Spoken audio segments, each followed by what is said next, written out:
കൂലിക്ക് എന്തൊക്കെ നെഗറ്റീവുകൾ കേൾക്കേണ്ടി വന്നാലും ബോക്സ് ഓഫീസ് വേട്ടയിൽ അതൊരുപടി മുന്നിൽ തന്നെയാണ്. ഇതിപ്പോൾ മോളിവുഡ് എടുത്താലും കോളിവുഡ് എടുത്താലും അങ്ങനെ തന്നെ കാണാൻ പറ്റുകയുള്ളൂ. കോളിവുഡിൽ വിജയും രജനിയും തന്നെയാണ് ഇപ്പോൾ പീക്ക് നിൽക്കുന്നത്. ഹോം ഫോർട്ട് വിജയാണ്, ബാക്കി രജനിയും. സ്റ്റേറ്റ് തിരിച്ച് പറഞ്ഞില്ലേലും റെസ്റ്റ് ഓഫ് ഇന്ത്യ മൊത്തമായിട്ട് പറയുമ്പോൾ രജനി തന്നെ, ഓവർസീസ് രജനി തന്നെ സ്ട്രോങ്. പക്ഷേ ഇങ്ങനെ കേരളത്തിൽ എല്ലായിടത്തും മോഹൻലാൽ തന്നെ. Rest of India Manjummel boys ആണ് ഉയർന്ന കളക്ഷൻ എങ്കിലും അതൊരു സ്റ്റാർഡം കൊണ്ടുവന്നതല്ല. അത് കഴിഞ്ഞാൽ പിന്നെ ലീഡ് ചെയ്യുന്ന പടങ്ങൾ മോഹൻലാലിന് തന്നെയാണ്. ഓവർസീസ് ഒന്നും മോഹൻലാലിന് ഇവിടെ എതിരാളികൾ ഇല്ല എന്നതും മലയാളത്തിനെ സംബന്ധിച്ച് ഞെട്ടിപ്പിക്കുന്ന ഒരു കാര്യമാണ്. എന്നാൽ മറ്റ് ഇൻഡസ്ട്രിയിൽ ഒരു താരത്തിന് വലിയൊരു എതിരാളിയും ഉണ്ടാകും. കേരളത്തിൽ അങ്ങനെയല്ല സ്ഥിതി. രജനീകാന്തിന് മുൻതൂക്കം നൽകുന്ന പല ഏരിയകളുമുണ്ട്. അത് തന്നെയാണ് ഇപ്പോഴത്തെ കളക്ഷനും സൂചിപ്പിക്കുന്നത്. അതിനൊപ്പം തന്നെ ലോകേഷ് എന്ന സംവിധായകനും ആ ഒരു ബലത്തിൽ തന്നെയാണ് കേരള ബോക്സ് ഓഫീസിൽ ഇത്രയും വലിയ കളക്ഷൻ ഉണ്ടാക്കാനും രജനി പടത്തിന് സാധിച്ചത്. ലോകേഷ് കനകരാജിന്റെ സംവിധാനത്തിൽ ഒരുങ്ങിയ കൂലി ഈ വർഷത്തെ ഏറ്റവും ഹൈപ്പിൽ ഇറങ്ങിയ സിനിമയാണ്. എന്നാൽ സിനിമ തിയേറ്ററുകളിൽ നിന്നും സമ്മിശ്ര പ്രതികരണമാണ് നേടുന്നത്. ചിത്രം പ്രതീക്ഷകൾക്കൊത്ത് ഉയർന്നില്ലെന്ന്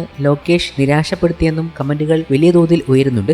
ഇപ്പോഴത്തെ സിനിമയുടെ ഫസ്റ്റ് ഡേ കളക്ഷൻ പുറത്തു വന്നിരിക്കുകയാണ്. ആഗോള മാർക്കറ്റിൽ നിന്നും 151 കോടിക്ക് മുകളിലാണ് ചിത്രം നേടിയിരിക്കുന്നത്. നിർമ്മാതാക്കളായ സൺ പിക്ചേഴ്സ് തന്നെയാണ് കളക്ഷൻ വിവരം സോഷ്യൽ മീഡിയയുടെ പുറത്തുവിട്ടത്. ഒരു തമിഴ് സിനിമ ആഗോളതലത്തിൽ നിന്നും നേടുന്ന ഏറ്റവും ഉയർന്ന കളക്ഷനാണിത്. ലോകേഷിന് തന്നെ സംവിധാനത്തിൽ വിജയ് നായകനായി എത്തിയ ലിയോയുടെ ആദ്യദിന കളക്ഷനെ ഇതോടെ കൂലി മറികടന്നു. 148 കോടിയായിരുന്നു ലിയോയുടെ ആദ്യദിന ആഗോള നേട്ടം. കേരളത്തിൽ നിന്നും മാത്രം കൂലി 9.75 കോടി ഓപ്പണിംഗ് നേടിയെന്നാണ് കണക്കുകൾ സൂചിപ്പിക്കുന്നത്. നോർത്ത് അമേരിക്കയിൽ 26.6 കോടി രൂപയാണ് ചിത്രം നേടിയിരിക്കുന്നത്. UK 1.47 കോടി നേടി. എന്നാൽ കേരള ബോക്സ് ഓഫീസിൽ നോക്കുമ്പോൾ മോഹൻലാലിനെ മറികടക്കാൻ കഴിഞ്ഞില്ല എന്നതൊരു ഭാഗത്ത് നിൽക്കുമ്പോൾ മൂന്നാം സ്ഥാനം കൂലിക്ക് നേടാൻ സാധിച്ചു എന്നതാണ് ഏറ്റവും വലിയ കൗതുകമാകുന്നത്. ഇപ്പോഴും ലാലേട്ടൻ ടോപ്പിൽ തന്നെയുണ്ട്. ആദ്യ ദിന കളക്ഷനിൽ എമ്പുരാൻ 14.07 കോടി നേടി ടോപ്പിൽ തന്നെ അടിയുറച്ചു നിൽക്കുന്നു. ലിയോ 12 കോടിയുമായി രണ്ടാം സ്ഥാനവും കൂലി 9.75 കോടിയുമായി മൂന്നാം സ്ഥാനത്തുമുണ്ട്. KGF ചാപ്റ്റർ 2 ആണ് 7.3 കോടി നേടി നാലാം സ്ഥാനത്തുള്ളത്. അഞ്ചാം സ്ഥാനത്ത് ഇപ്പോഴും ആ ഒടിയൻ തന്നെയാണ്, 7.20 കോടി. ഒടിയനെ മലർത്തിയടിക്കാൻ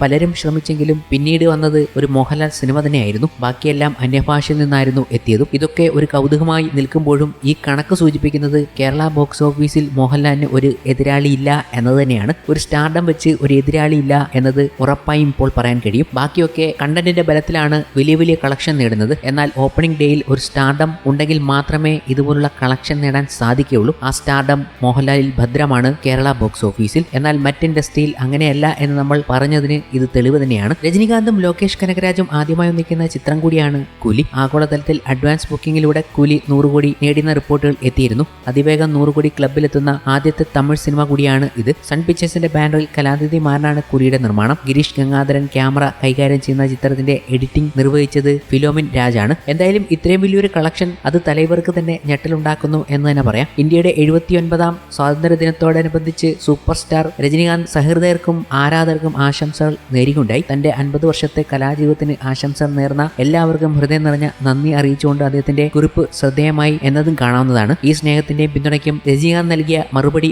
ആരാധകരുടെ ഹൃദയം കവർന്നു. തമിഴ്നാട് മുഖ്യമന്ത്രി MK സ്റ്റാലിൻ, ഉപനേതാവ് ഉദയനിധി സ്റ്റാലിൻ, പ്രതിപക്ഷ നേതാവ് എടപ്പാടി പളനിസ്വാമി, BJP സംസ്ഥാന അധ്യക്ഷൻ നയിനാർ നാഗേന്ദ്രൻ എന്നിവർക്ക് രജനീകാന്ത് പ്രത്യേകം നന്ദി അറിയിച്ചു. അതോടൊപ്പം തന്റെ സിനിമാ ജീവിതത്തിൽ കൂടെയുണ്ടായിരുന്ന സുഹൃത്തുക്കളായ മമ്മൂട്ടി, മോഹൻലാൽ, വൈരമുത്തു, ഇളയരാജ, മറ്റ് സഹപ്രവർത്തകർ എന്നിവർക്കും അദ്ദേഹം നന്ദി അറിയിച്ചു. തന്റെ ഈ കലാജീവിതത്തിലെ യാത്രയിൽ താങ്ങും തണലുമായി നിന്ന സിനിമാ സുഹൃത്തുക്കൾക്കും തന്നെ ജീവിപ്പിക്കുന്ന ദൈവതുല്യരായ ആരാധകർക്കും അദ്ദേഹം ഹൃദയം നിറഞ്ഞ നന്ദി അറിയിച്ചു. ഓരോ പടവിലും കൂടെയുണ്ടായിരുന്ന ഈ വ്യക്തിത്വങ്ങളുടെയും ആരാധകരുടെയും പിന്തുണയാണ് തന്റെ ജീവിതത്തിന്റെ അടിസ്ഥാനമെന്ന് അദ്ദേഹം ഓർമ്മിപ്പിച്ചു. സ്വാതന്ത്ര്യദിനത്തിൽ രാജ്യം മുഴുവൻ അഭിമാനത്തോടെ തലയുയർത്തി നിൽക്കുമ്പോൾ രജനീകാന്തിന്റെ ഈ ആശംസ ഒരു നന്ദി പ്രകടനത്തെക്കാൾ ഉപരി കലയെയും മനുഷ്യരെയും ബന്ധിപ്പിക്കുന്ന സ്നേഹത്തിന്റെ ഒരു പ്രഖ്യാപനം കൂടിയാണ്. തമിഴ് സിനിമയുടെ തലൈവർ എന്ന നിലയിൽ അദ്ദേഹം നേടിയെടുത്ത ജനകീയതയും സ്നേഹവും ഈ കുറിപ്പിൽ പ്രതിഫലിക്കുന്നുണ്ട്. തമിഴ്നാട്ടിലെ രാഷ്ട്രീയ, കലാ, സാമൂഹിക മേഖലകളിലെ പ്രമുഖർ ഉൾപ്പെടെയുള്ളവർക്ക് രജനീകാന്ത് നൽകിയ നന്ദി വാക്കുകൾ തമിഴ്നാട്ടിലെ ജനങ്ങൾക്ക് വലിയ സന്തോഷം നൽകി. രജനീകാന്തിന്റെ ഹൃദയസ്പർശിയായ ഈ കുറിപ്പ് സാമൂഹ്യ മാധ്യമങ്ങളിൽ വളരെ വേഗം വൈറലായി. ഈ സ്വാതന്ത്ര്യ ദിനത്തിൽ അദ്ദേഹം നൽകിയ ആശംസകൾ താരത്തിന്റെ ആരാധകർക്ക് പുതിയ പ്രതീക്ഷയും